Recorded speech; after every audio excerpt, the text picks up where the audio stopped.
If you have started meeting people for arranged marriage, this video is for you.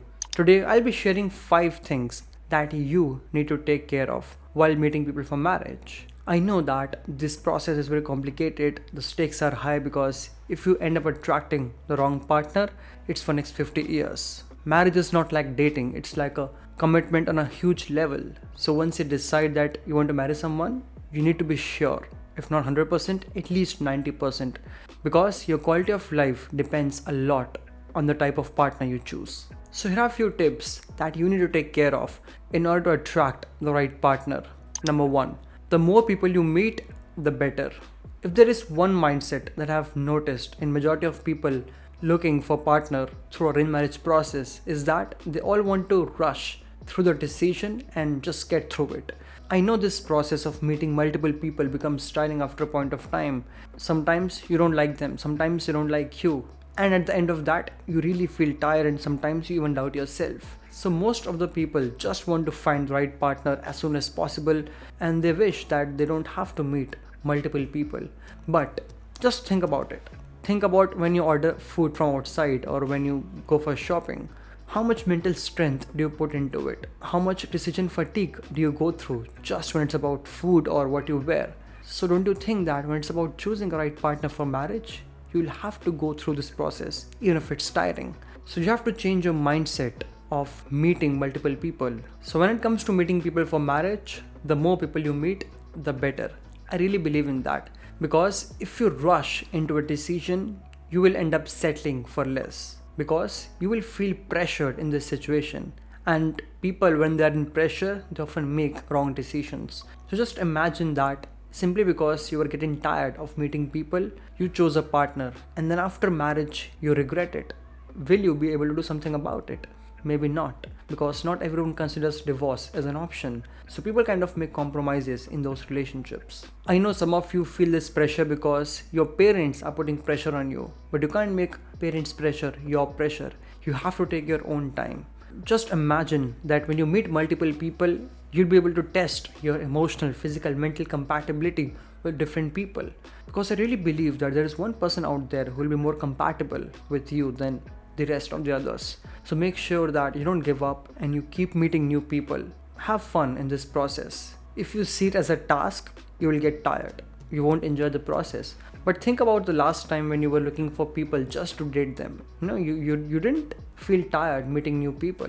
We used to have fun in this process before, back when we were in college, in school. But just because now we have this process of getting the task done, we feel this pressure. Don't do that. Have fun, meet new people, get to know them. I really feel that we grow when we meet more people because we get influenced by their thoughts, by their actions, by their dreams. So have fun in this process and be patient. Second, don't combine modern dating with the traditional arranged marriage setup. This is really interesting one. If you date someone with an intent to marry them, but they have no idea about it, you are setting yourself up to fail because you will always lead this relationship with that mindset of marrying them while they have no idea about it. So many people have made this mistake. People want to combine modern dating with the traditional arranged marriage setup. So think about it. Just because you don't have to go through the process of arranged marriage where parents are involved, where society is involved, and you just decide that I'll rather get married by myself through modern dating, it's not possible. Why? Because there is difference in end goal in both the cases. So when you date someone, for them, it's just a spontaneous thing. They have no future in mind. They are doing this to have fun, for growth. But you, on the other hand, you are clear that I want to marry this person. So can you see the difference in goals? So it's not possible when you combine the both. So if you really want to get married, you have to go through the traditional setup. Just because you have to avoid that process, which I agree is toxic at times, you can't draw that from modern dating. Just imagine you start dating someone. You are clear that I want to marry this person, but the other person is thinking that I just want to have fun.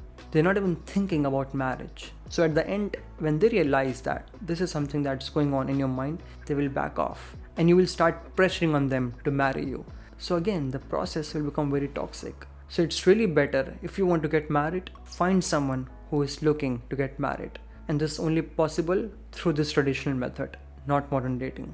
Third, focus on your needs, not your parents. How many of your parents talk like this? We want this in your partner. In fact, they have a bigger list than you have. Don't do that. Don't become a part of it. See, you marry for yourself, not for your parents, not for your society. Because parents have a different list. They focus more on how she will fit in your family or how she will fit in your culture, in your community. But I really feel that marriage is not just about that. Marriage is not a religious thing. It's more personal thing. If I want to marry someone, I have to make sure that I am mentally, physically, emotionally compatible. She gets me. I understand her. This is really important. So if you end up following your parents' list, there's greater chance that you won't find the right partner. So again, focus on the values that matters to you, not your parents. Yes, parents are involved in arranged marriage process. In fact, most of you will be living together with your parents. But that's only 10%. When both of you in your room, what's happening there really matters. The fights, the conflicts. Your parents won't resolve that. You will have to resolve that. And it's only possible when you both communicate to each other, when you're both right for each other, when you both understand each other. So make sure that you are keeping your needs on the table first and not your parents. Fourth, don't take ghosting personally. A lot of times you will meet people and they won't choose you. And that moment you have to realize that they're not communicating to you. They just ghosted you.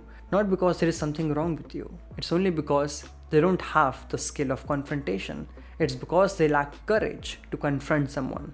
People don't know how to face an uncomfortable situation, an uncomfortable conversation, so they rather choose to ignore it overall. That's what people do. When they meet someone for marriage, if they don't like them, rather than being honest with them that we both want different things, we're not right for each other, they just ghost you.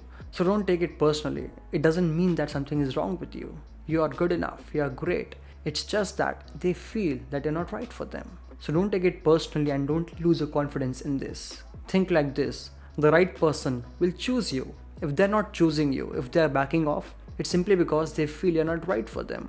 And a healthy marriage is where both of us feel that we're good enough for each other. So don't lose hope, don't lose confidence, and just keep meeting new people. If people are ghosting you, it's only because they don't have courage. That's it. Fifth, don't judge a person too fast. By the way, I mean this in a completely different sense. Listen to this. So one of my clients, she decided to get married and she was meeting people for marriage, and she came across a guy, and the guy, just after 1 or 2 dates, introduced her to his friends, to his family. In fact, he made a regular thing. Whenever they were meeting, if it was either with his siblings, his friends, or his family. Now just imagine the perspective of girl. She was really happy. She felt like he's great. He's making me meet his family, his friends on a regular basis, and we're having fun. They're even liking me. And now she was so sure that this is a real thing and he likes me, and that's why he's doing all this thing. All of a sudden, after a few weeks of regular meetups and constant attention and constant gifts, he ghosted her. And now just imagine her state of mind. She lost it. Why? Because she judged a person too fast. Now listen to this carefully. If I am putting efforts, if I am making you meet my parents, my friends, my siblings, my relatives, it means that it's just 10% of efforts that it takes in my place. But for you, it's 100% efforts. Can you get it? It's such a big difference. If I'm making efforts, there's a chance that it's very easy for me because I do this on a regular basis. But you, on the receiving hand, will feel that it's 100% efforts. No, it was just 10% for me. People judge a person just by their gestures and not by their character. And to judge a character, it takes time. And so if you're meeting someone, if they're too friendly, if they're showing too many gestures, if they're giving you big surprises, that doesn't mean they love you. That doesn't mean that they're gonna choose you. It's just their way of showing love. It's just their way of impressing someone, of connecting someone. For you, it's a big gesture. For them, it's a really small one. They probably do it for everyone. Yes, people like this exist. In fact, I was one of them past few years back. So make sure that you're not judging a person too fast. At the same time, there will be times when you will meet someone but you won't like their energy. But you will still feel like giving them another chance. Do it. Meet them multiple times because we often judge a person too fast.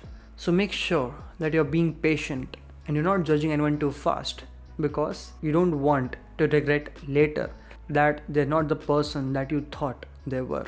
At the end, I just want to say that no one can be 100% effective in this process. No one can be 100% right in this process.